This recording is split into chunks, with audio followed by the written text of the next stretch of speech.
अस्सलामुअलैकुम। Third world में खुश आमदीदी हैं जी। 504 के मिड टर्म का सिलेबस कवर हो चुका है। आज हम उसके इम्पोर्टेंट क्वेश्चन आंसर करेंगे। लेसन नंबर 1 पे आ जाए जी। Introduction to second language acquisition. ये जी प्रॉपर्टी थ्योरी का आपको कॉन्सेप्ट पता होना चाहिए और ट्रांजिशन थ्योरी का कॉन्सेप्ट पता होना चाहिए। वो आपसे इसका डिफरेंस पूछ सकते हैं, तो जी आपने टेबल बना के डिफरेंस लिख देना है। 3 मार्क्स के में पूछेंगे 3 मार्क्स में लिख देना, 5 मार्क्स में पूछेंगे 5 मार्क्स का बना के लिख देना। क्वेश्चन को उसके मार्क्स के हवाले से स्ट्रेच करना सीखें, ठीक है। कॉन्सेप्ट तो एक ही होता है, कॉन्सेप्ट थोड़ा सा ही होता है, वो दिमाग में आपके स्टोर होना ज़रूरी होता है। उसको आपने लफ्ज़ों में कैसे करके स्ट्रेच करना है मार्क्स के हवाले से, ये आपकी स्किल के ऊपर डिपेंड करता है, ठीक है। नेचर ऑफ लैंग्वेज का जी आपने पॉइंट्स याद करने हैं कि अगर वो पूछें कि नेचर ऑफ लैंग्वेज पूछें तो ये आपने 5 पॉइंट लिख देने हैं कि languages learned, languages system, languages skill, language for communication. ये जी कोई 5 से 5 आपने याद कर लेने हैं। लेसन नंबर 2 पे आ जाएं जी। Nature versus nurture debate. ये जी आपको कॉन्सेप्ट पता होना चाहिए दोनों की कि नेचर क्या है, नर्चर क्या है, ठीक है। लेसन नंबर 3 पे आ जाए जी। ये जी इनकम्प्लीट सक्सेस का आपको क्या कहते हैं कॉन्सेप्ट पता होना चाहिए। फॉसिलाइजेशन का आपको कॉन्सेप्ट आपके दिमाग में होना चाहिए। लैंग्वेज ट्रांसफ़र का जो होता है आपको कॉन्सेप्ट आपके दिमाग में होना चाहिए, ठीक है। लेसन नंबर 4 पे आ जाए जी।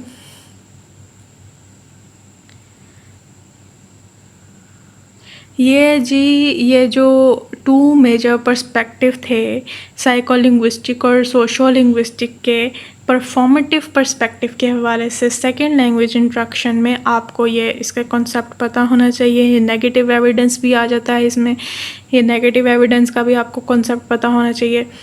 ये वही socio linguistic view of interaction आ गया है। एक साइको लिंग्विस्टिक व्यू है, एक सोशो लिंग्विस्टिक व्यू है। ये दोनों के आपको कॉन्सेप्ट पता होने चाहिए, ठीक हो गया। फिर जी आ जाए जी। देयर आर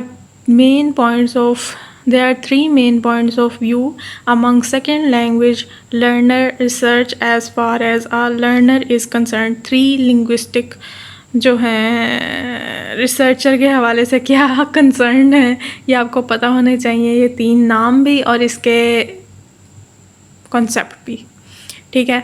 नाम वो 3 मार्क्स के क्वेश्चन में पूछ सकते हैं, और अगर नहीं तो वो कोई एक आपको कॉन्सेप्ट दे देंगे कि सोशल साइकोलॉजिकल पर्सपेक्टिव क्या है, एक्सप्लेन करें, तो 5 मार्क्स के क्वेश्चन में आपको ये दे सकते हैं। और या तो आपसे नाम पूछते हैं या आपसे वो एक्सप्लेनेशन पूछते हैं, तो बेहतर है कि नाम और कॉन्सेप्ट आपके दिमाग में होना चाहिए। और कॉन्सेप्ट से मेरी मुराद ये होती है कि आपको एक लाइन का कॉन्सेप्ट आपके दिमाग में होना चाहिए, जैसे कहते हैं ना बेसिक मेन आइडिया, कि बेसिकली वो चीज़ है क्या। उसके आगे आपको उसको लफ्ज़ों में कैसे डालना है ये आप पे डिपेंड करता है। लेसन नंबर 5 पे आ जाए जी। ये जी कॉग्निटिव एंड इफ़ेक्टिव इमोशनल चीज़ क्या है, कौन सी खेत के मूली है, ये आपको पता होना चाहिए, ठीक हो गया।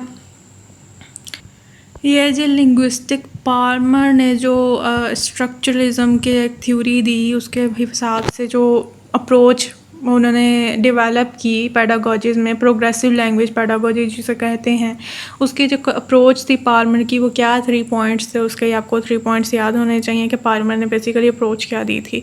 लेसन नंबर 6 पे आ जाए जी। कुछ भी नहीं है लेसन 6 में। लेसन नंबर 7 पे आ जाए जी। ये जी क्या है फर्स्ट लैंग्वेज एक्विजिशन रिसर्च के हवाले से क्या क्या करैक्टरिस्टिक्स होते हैं बच्चों में, तो जी आपको करैक्टरिस्टिक्स पता होने चाहिए, ठीक है। ये चांस ही है वैसे क्रेशन मोनिटर मॉडल का, ये जो 5 हाइपोथेसिस हैं, चांस ही है।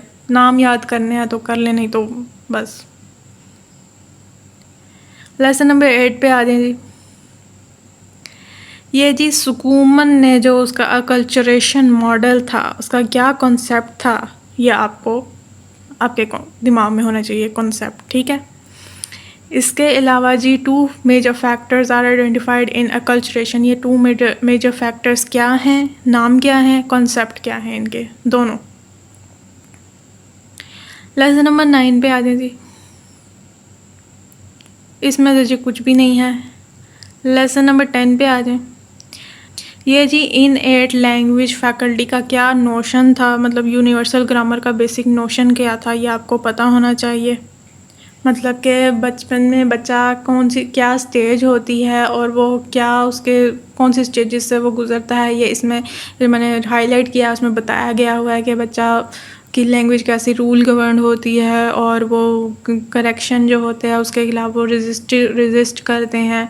इस तरह की जो चीज़ें हैं ये आपको कॉन्सेप्ट पता होना चाहिए। लेसन नंबर 11 पे आ जाएं जी। ये क्या है जी, Aitchison presents Lenneberg criteria as a list of 6 features.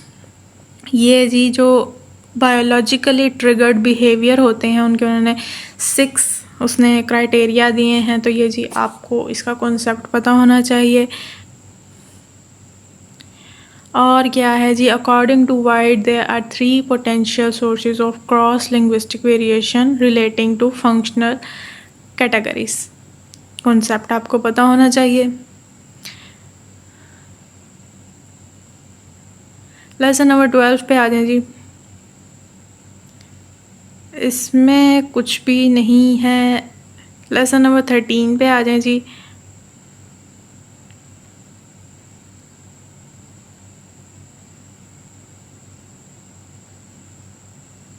ये जी एंडरसन के मुताबिक ये जो उसने 3 स्टेजेस दिए हैं डिक्लेरेटिव टू प्रोसीजर नॉलेज, ये आपको 3 स्टेजेस पता होने चाहिए।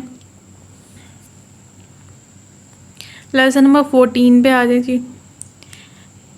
ये जी learning strategies can be classified into 3 categories. ये 3 कैटेगरीज पता होनी चाहिए आपको।